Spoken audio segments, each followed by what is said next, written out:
আসসালামু আলাইকুম। কেমন আছেন আপনারা সবাই? আশা করি সবাই অনেক বেশি ভালো আছেন। আজকে আমি আপনাদেরকে দেখাচ্ছি সজনে ডাঁটা এবং পটল দিয়ে মুখে লেগে থাকা স্বাদের দারুণ একটি রেসিপি। তো চলুন রেসিপিটি শুরু করা যাক। সেই জন্য একটা কড়াইয়ে তেল অনেক ভালো করে গরম করে নিয়ে এখানে দিয়ে দিচ্ছি থেতো করা পেঁয়াজ, রসুন এবং মরিচ। এগুলো দিয়ে কিছুটা সময় নাড়াচাড়া করে ভেজে নিতে হবে। কিছুটা সময় এভাবে করে ভেজে নিয়ে এখন এখানে অল্প একটু পানি দিয়ে দিব। পানি দিয়ে এখন এখানে দিয়ে দিচ্ছি সজনে ডাঁটা এবং পটল। এখন এখানে লবণ দিয়ে ভালো করে নাড়াচাড়া করে মিশিয়ে নিতে হবে। কিছুটা সময় এভাবে করে নাড়াচাড়া করে একটু মিশিয়ে নেবেন। কিছুক্ষণ নাড়াচাড়া করে মিশিয়ে নিয়ে এখন এখানে দিয়ে দিতে হবে ধনিয়া গুঁড়া, সঙ্গে দিয়ে দিচ্ছি হলুদের গুঁড়া আর মরিচের গুঁড়া। এই গুঁড়ো মশলাগুলো দিয়ে এখন নাড়াচাড়া করে ভালো করে মিশিয়ে নিতে হবে। ভালো করে নাড়াচাড়া করে মিশিয়ে নিয়ে এই মশলাটার সঙ্গে পটল এবং সজনেগুলোকে ভালো করে কষিয়ে নিব। আজকের এই রেসিপিটা কিন্তু মুখে লেগে থাকার মতো রেসিপি, ভীষণ মজার।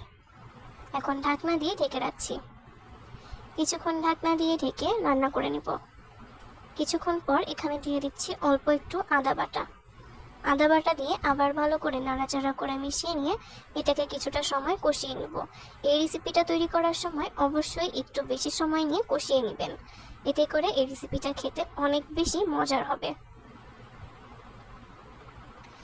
এইভাবে করে মাঝে মাঝে নাড়াচাড়া করে কষিয়ে নিতে হবে।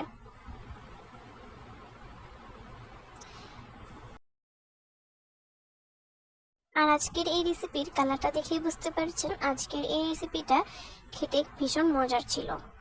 যারা আমার চ্যানেলে নতুন, আপনাদের কাছে আজকের এই ভিডিওটি সম্পূর্ণ দেখার অনুরোধ করছি। আর রেসিপিটি ভালো লাগলে অবশ্যই চ্যানেলে সাবস্ক্রাইব করে রাখতে পারেন।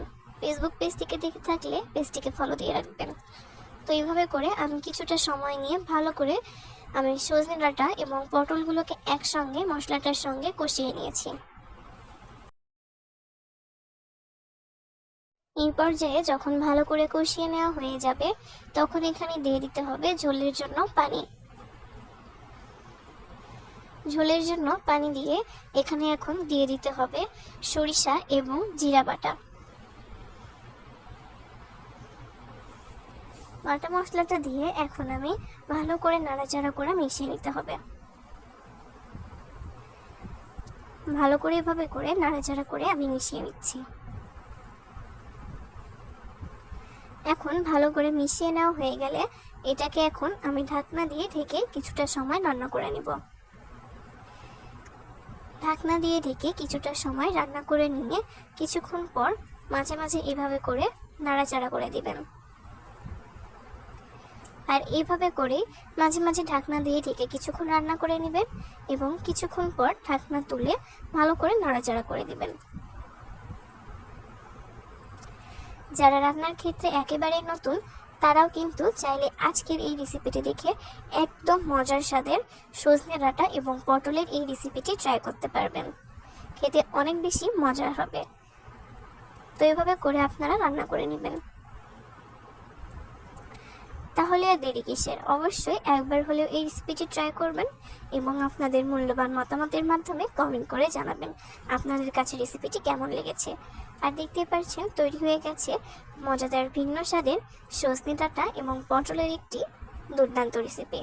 নতুন কোনো ভিডিওতে নতুন রেসিপি নিয়ে আপনাদের সামনে খুব শীঘ্রই হাজির হচ্ছি। সবাই ভালো থাকবেন, বিদায় জানাচ্ছি। আল্লাহ হাফেজ।